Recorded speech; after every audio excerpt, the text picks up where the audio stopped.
Hi అండి, ఇప్పుడు నేను చూపించే ఈ గుడి వచ్చేసి చేజర్ల కపోతేశ్వర ఆలయం అనమాట. ఇది దక్షిణ కాశీగా కూడా పిలువబడుతుందండి. ఇది మన నర్సరాపేటకి 30 కిలోమీటర్ల దూరంలో పల్నాడు జిల్లాలో ఉంది. శివచక్రవర్తి శరీరం నుంచి ఉద్భవించిన లింగం అనమాట.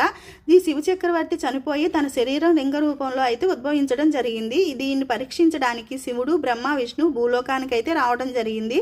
శివుడు వేటగాడుగాను, బ్రహ్మ కపోతంగాను, విష్ణు బాణంగాను మారి వచ్చారనమాట. బ్రహ్మ కపోతం అంటే పావురం అనమాట. ఈ పావురం కపోతం అంటారు కాబట్టి కపోతేశ్వర ఆలయం అని వచ్చింది. ఈయన్ని పరీక్షించడం కోసం వేటగాడు ఆ కపోతం వెంబట పడ్డట్టుగా వస్తే శివచక్రవర్తి లింగం దగ్గరికి వచ్చి ఆ పావురం నన్ను కాపాడమని అడిగిద్ది అనమాట. అప్పుడు ఆ శివుడు అంటే వేటగాడు ఏమడుగుతాడంటే, నాకు దీని ఎత్తు మాంసం నాకు ఇస్తే నేను కాపాడుతాను అంటాడు. అప్పుడు ఆ శివచక్రవర్తి తన మొండెమైన ఆ లింగాన్ని మొండెం చేసి ఆ మాంసం ముద్దుని తనకిస్తాడనమాట.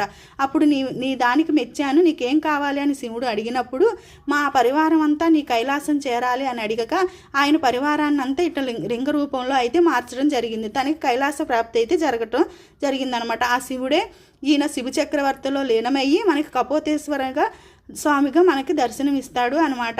అంతేకాదండి, ఈ కపోతేశ్వర లింగానికి 2 బిలాలు అయితే ఉండటం జరుగుతుందనమాట. అందులో ఒక బిలంలోనేమో బిందుడు నీళ్ళు పోస్తే పడతాయి, ఇంకొక బిలంలోనేమో ఎన్ని నీళ్ళు పోసినా వీటెలుతాయి ఎవరికి తెలియదు. ఆ నీళ్లు తెల్లారిపాటికి మనకి మాంసం వాసన వస్తుంది అనమాట. అంటే ఆ దేవుడు అనేవాడు ఇక్కడ కొలువై ఉన్నాడని అర్థం. అలాగే ఏలినాటి శని, అర్ధాష్టమ శని నడిచేవాళ్ళు ఇక్కడ వెళ్ళి ఒకరోజు ఈ గుడిలో కనుక నిద్ర చేస్తే వాళ్ళ దోషాలన్నీ తొలగిపోతాయని కూడా నమ్మకం అనమాట. ఈ గుడి చాలా మహిమ గలది, అలాగే విశిష్టమైనది కూడా.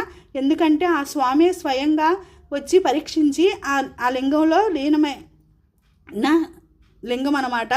ఆ స్వామివారి దర్శనం అందరూ చేసుకుని ఆ స్వామివారిని అందరూ బాగుండాలని ఆ స్వామివారిని అయితే కోరుకుంటున్నాం.